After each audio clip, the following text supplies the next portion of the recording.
here. So we have two phones set up. So yeah, if you see us looking weird, we have it's Facebook for that reason. And we have Instagram. You gotta do what you love, you know. You gotta meet the people where they at. So, hey everyone, for those of you with Quetsy over here who don't know me, my name is Lyz-Stephanie, and I'm a writer and blogger over at iwannabealady.com. And today, well, this is actually part of a series that we have been doing all about women and beauty. We've talked about women and comparisons. We've talked about, oh gosh, we've talked about a ton of things. We've talked about how to feel sexy, what you do to look beautiful, to feel your best. Thank you everybody for tuning in. Yes, thank you for coming.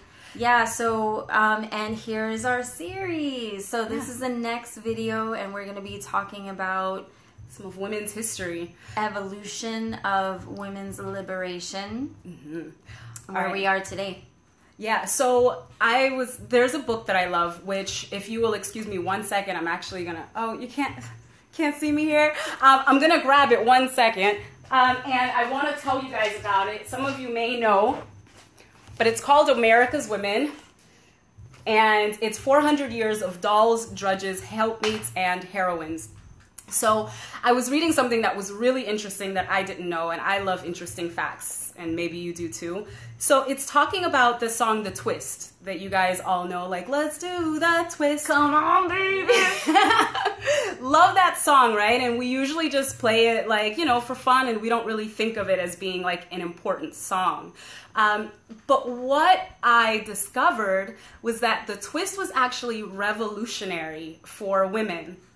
And the reason for that is it was the first song in which women could dance to it without a male partner.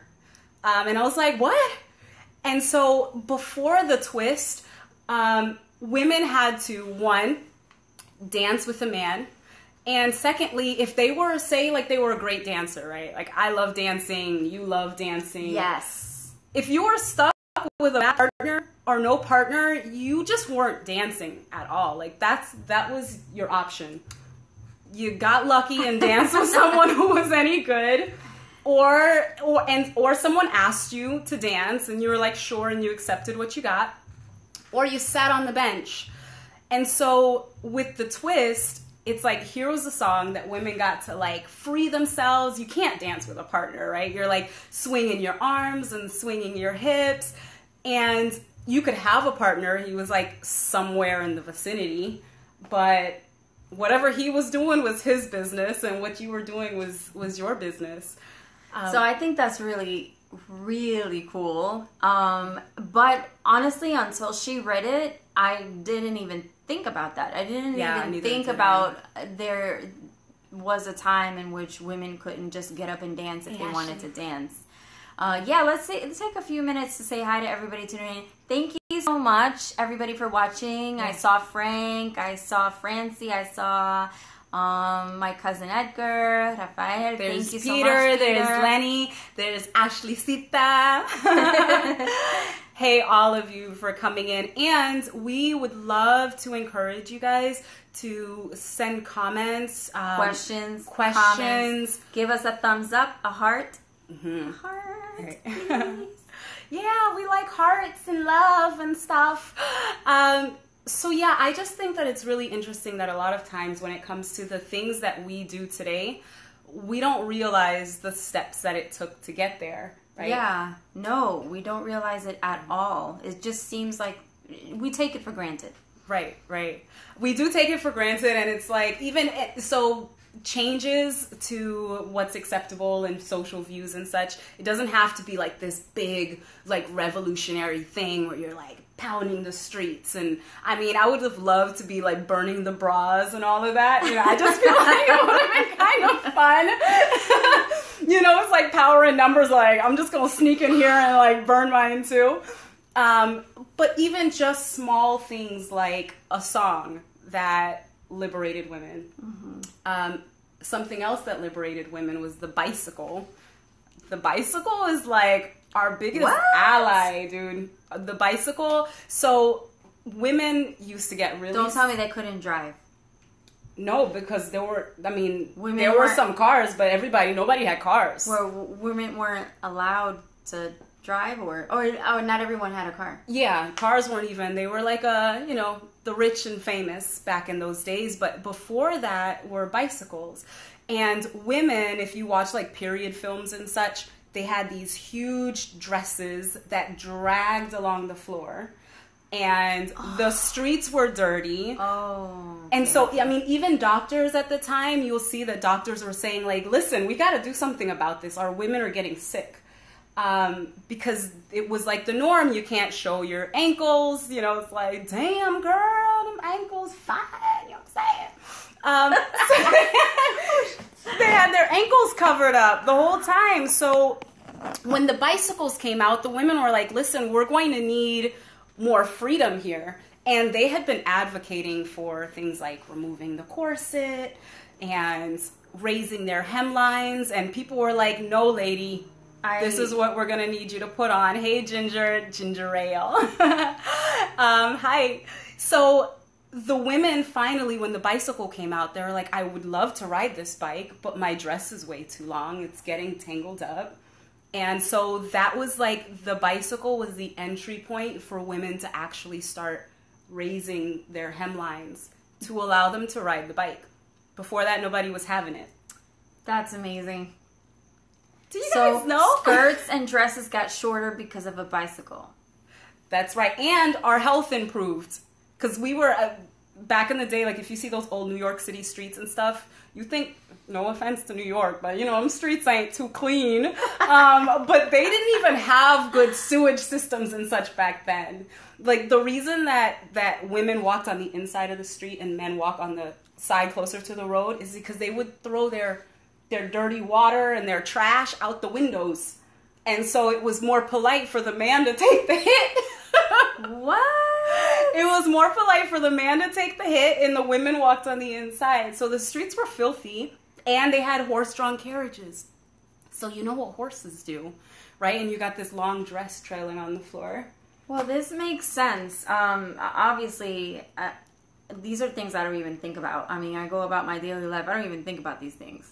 And I'm terrible at history. But yes. See, history can be so fun and interesting. In those days, they only saw their hands and heads.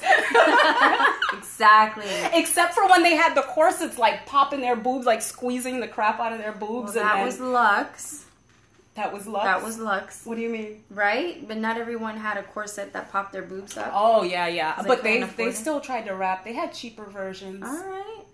But, you know, obviously, with everything, there's going to be the good stuff and the bad stuff. So maybe boobs were more acceptable back then. And that's Cleavage. The really interesting thing to me. It's like, you know, every age, society sort of picks something to say, this you can show. Like, this is acceptable. Your boobs can be up to your neck. Your boobs are okay, not your ankles, though. Whoa. I know. Whoa, and I didn't like my ankles. Every time I got undressed at night, I would have been like, fuck you, people. I've got the ankles of a goddess. It's like covered up. I have wonderful ankles. Coincidentally, right? So when the hemline started raising up because of bikes. Guess what showed? The shoes showed more. And before, men would wear heels because calves were like the thing for men. Hi, Vicky. Men would even like stuff their stockings with like to make their calves look bigger. They legit stuffed their stockings. And then so women started showing their shoes more, so they started improving the style of women's shoes because before the boots were like, nobody's going to really see them. You know, I mean, they saw some of it. Well, I mean, we can't be wearing the same boots every day, all day. We got to have some variety. You got to have gray. You got to have black. I was just looking for a pair of shoes today. What did I say to you? I was like, I have too many shoes. Too many. Too many shoes. So, you know, it's just like interesting. It's like, here's the bicycle that helped us to move up the ladder a bit, right? Like literally and figuratively, we're like moving on up. The twist. And then the twist came out, and it's just, you know, now we have all of this expression. I mean, it's pretty cool. I mean, it's pretty cool. Of course, now, you know, everyone has their standards and everyone... Thank you. Thanks, Barbara. Hi, Barbara. You're beautiful. Yeah, everyone has their standards. Yeah, everyone has their standards, and it's pretty interesting. But, you know, nowadays we have, in this country anyway, we have the freedom to really express ourselves however we want to express ourselves and really tap into whatever we feel is beautiful. Yeah.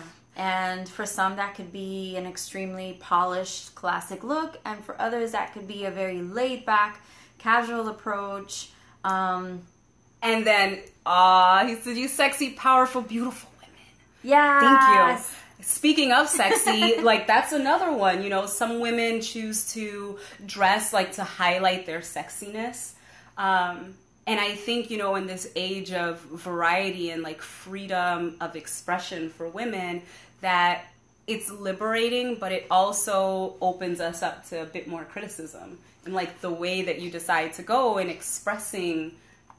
That feminine, is right? Very true. I mean, how many times we go out, we see other women with certain outfits, and we have to say something about it.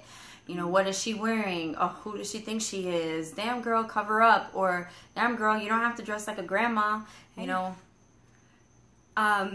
So, yeah, you don't have to dress like a... It's either way, right? Either way. Yeah. It's either too sexy, too grandma, too conservative, too everything. And it's sad that we have so many criticisms, right? Because at this point in this country where we have such freedom of expression, and instead of building each other up, we're tearing each other down.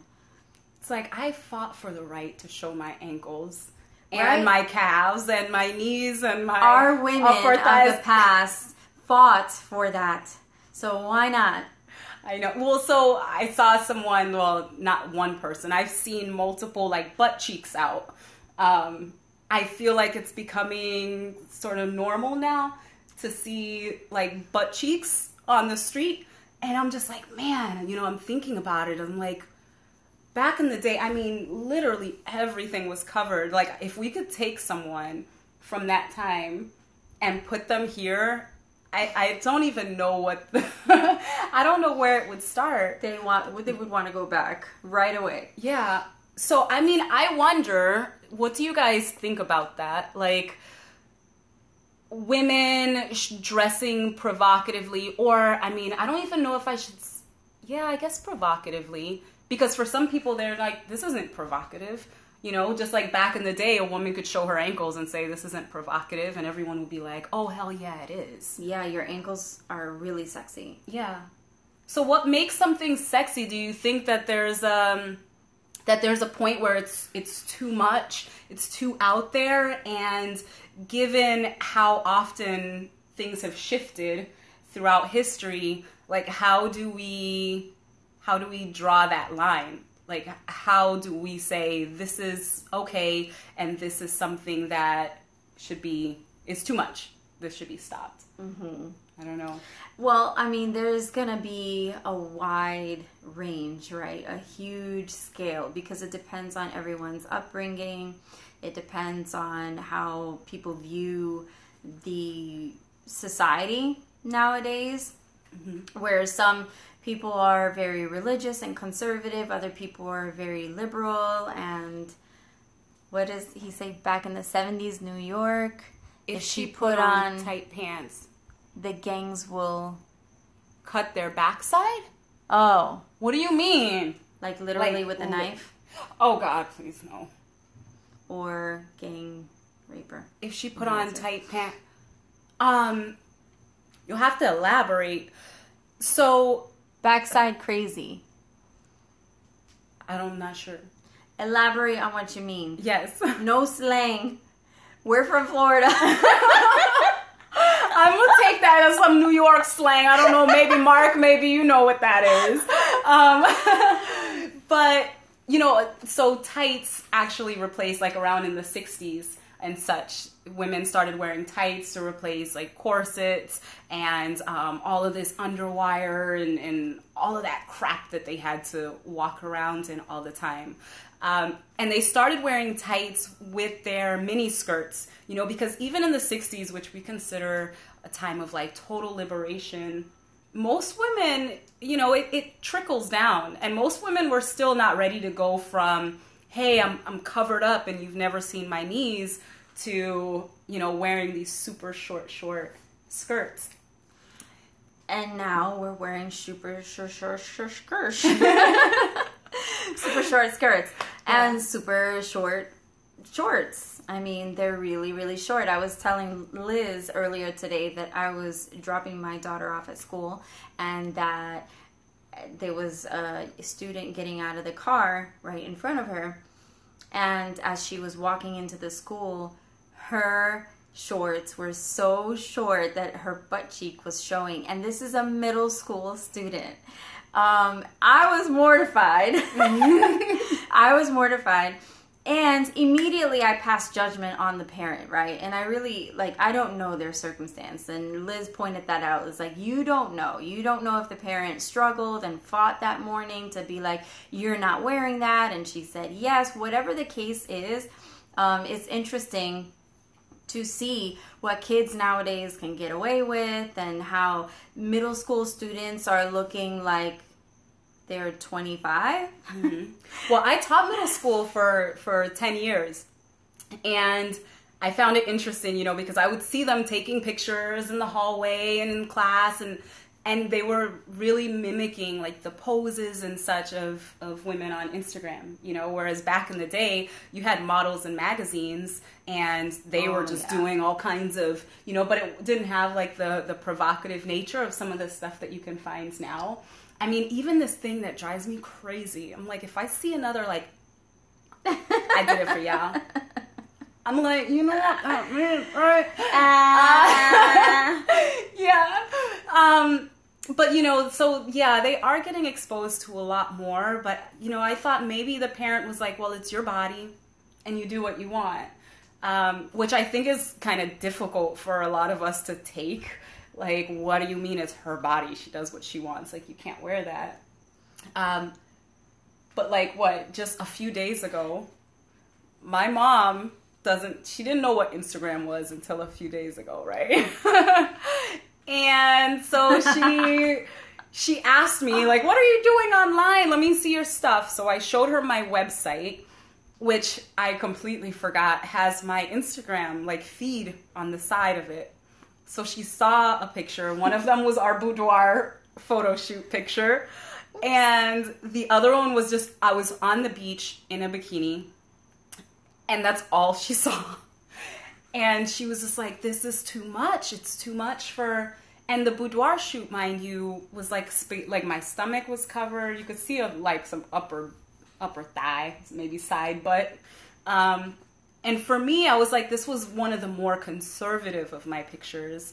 And that's why I put it on there. And, but for her, it was no, like nobody, you can't do that. No go. And it's funny because, you know, even when I posted the picture, I feel like, oh, maybe this is too much. Maybe people are going to be like, oh, she's trying to show off, you know? But then I see other women who have like these really beautiful pictures that they post, bikini, lingerie, and I just think, oh wow, that's so beautiful.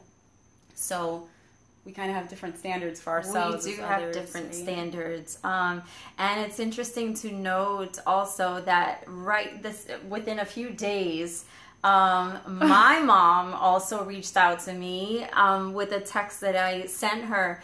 And her comment to me was, what's up with the Instagram pictures that you've been posting? I don't know if she thought Liz's body was mine, which I mean, sure, I'll take it. But I had posted some of Liz's pictures and some of my other customers, and it was really interesting. Like, her reaction was like, what's going on? So clearly, like now, and it's not so many years difference, really, if you think about it. I mean, you know, I'm in my 40s already, but between my mom's age and my age, it's interesting the difference and the evolution of our liberation and freedom as to in this country. I have to make sure that's distinguished in this country. How far it's come. It's pretty wild. Because of social media, I feel like everyone has a certain standard. Hi everyone else who has joined us so far. If we haven't given you a special hello, thanks for being here. There's a TED Talk, and I want to see, I have my computer over here. I'm trying to see if I can maybe get it. The woman she's a Muslim woman, and she was talking about in her country, she was from Tanzania.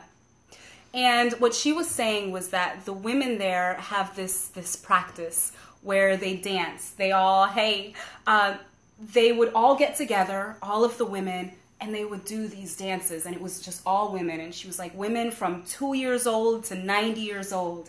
And there were no men present, and they would just chant and move their bodies. And she actually, in the TED Talk, shows, like, she goes through some of the dances. It's really beautiful.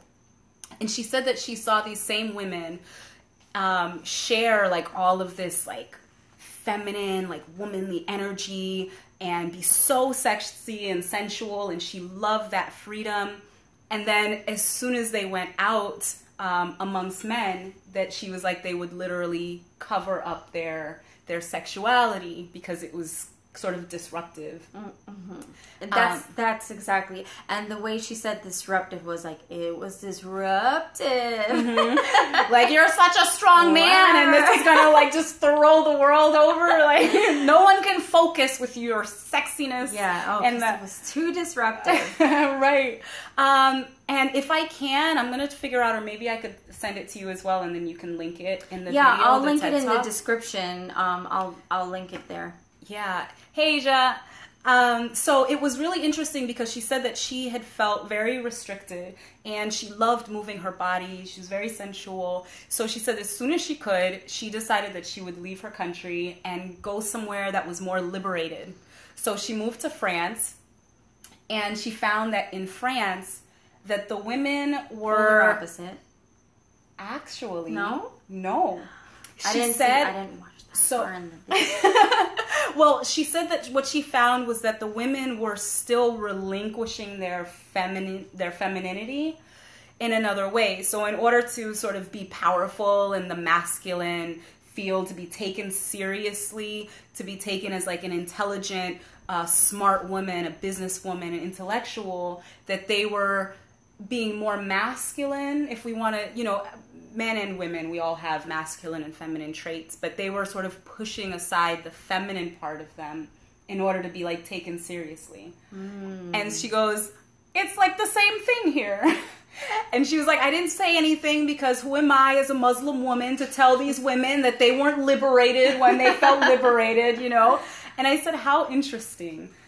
Very interesting. And, recently I posted one of my clients' pictures on my Quetsy Photo Instagram and Facebook page. If you haven't been following, please go like my Facebook page.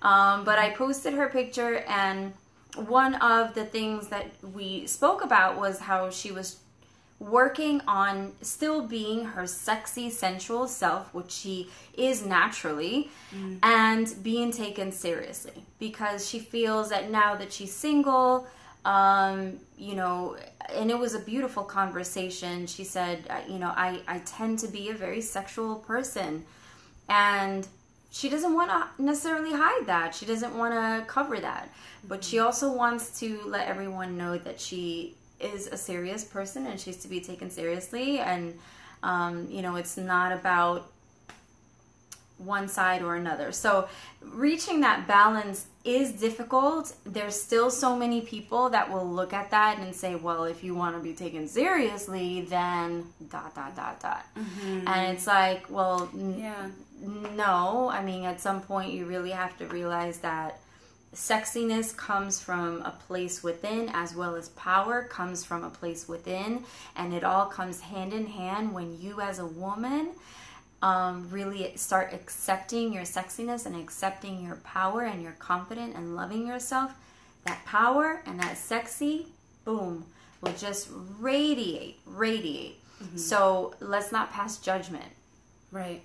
Go ahead, you were going to say something. I don't, and I may be wrong here, but I feel that, if a man comes into a room, I'm picturing say George Clooney or somebody like that, right? He comes into a room and maybe he's a little flirtatious and he touches the woman's arm and, you know what I'm saying? He exudes his sexuality, that it's not at the cost of him being taken seriously or him being respected. It's like, oh, he's charismatic.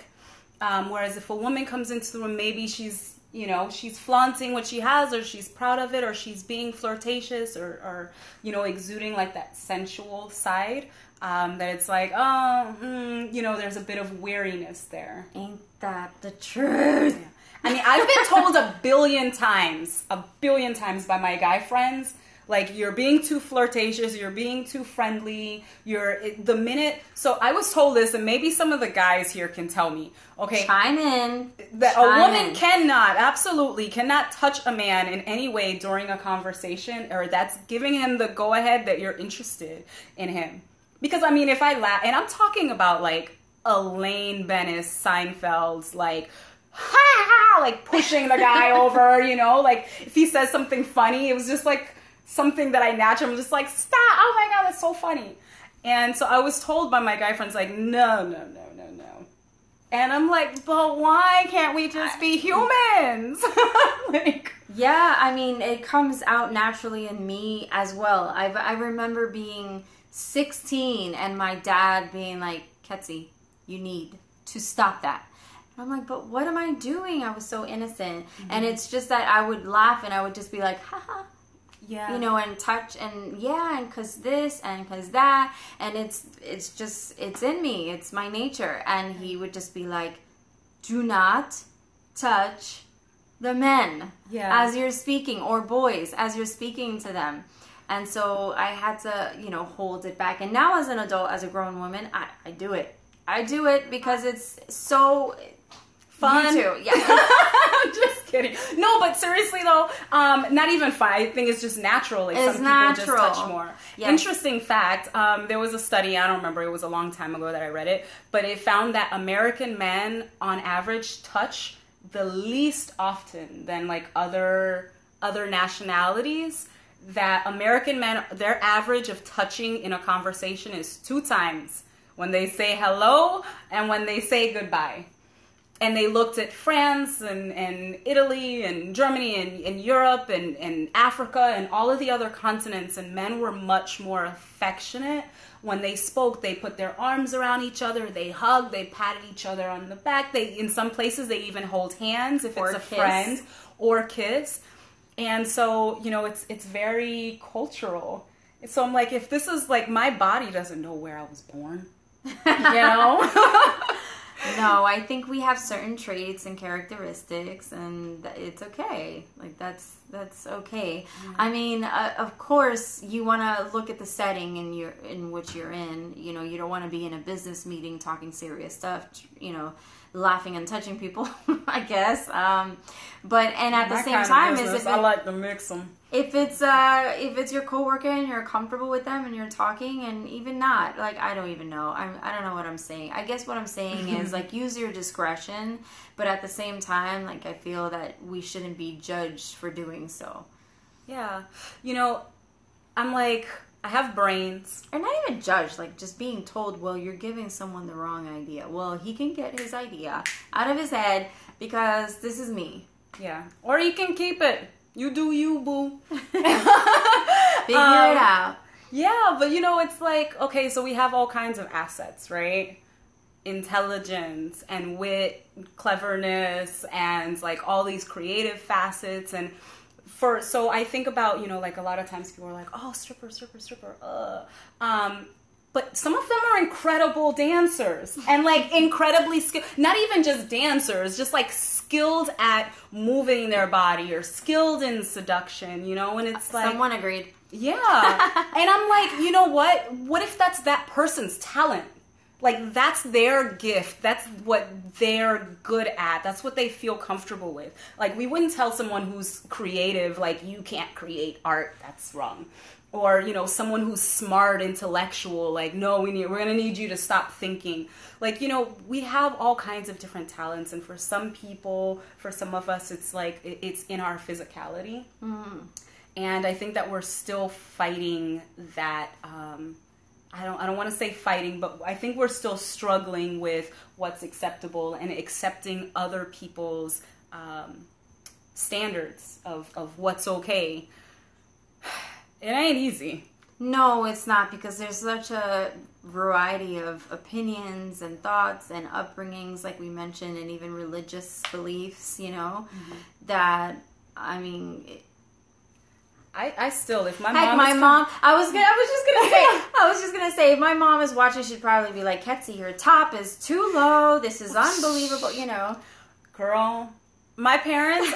A few years ago, I had moved back in with my parents, like after my divorce, and I promise you, I was a grown woman, and I would change after I left the house. They don't know the internet and stuff, so they're not watching this. I would put something on and change, like, afterwards, because they were like, no, you're not. My dad would be like, straight up, nope, go back inside and turn around.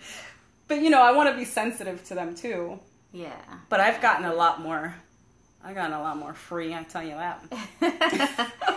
I mean, yes, we definitely want to be sensitive to others, and we don't want to offend anyone. You know, especially, like, this has been the topic of the week, I feel, for Liz and I, to be sensitive to others, especially our family. Like, it's not something where it has, it doesn't represent us as people, our character, what we're about, our heart, our minds, what we stand for, our vision for the world, our vision for our lives. Like, you know, that's just one small part of becoming a strong, powerful woman at our age. And that's the way I feel. And at this point in my life, I'm unapologetic about it. And I get to be sensitive to other people that may not have the same view as I. Yeah. Well, guys, we're saying a lot. We are going to be heading out soon. But we thank you so much for coming, for joining the conversation. If there's anything that you want to say, go ahead and get it in now, because we would love to hear your thoughts on how far women have come. Do you feel that you're still being restricted in some sense, either by society or, you know, maybe by your own upbringing? Do you wish to, like, sort of embrace your feminine, sexual, sexy side more, but you're sort of nervous about it or afraid to, and how you might be perceived? All that stuff. Any and everything we want to hear. Please, we invite you to comment.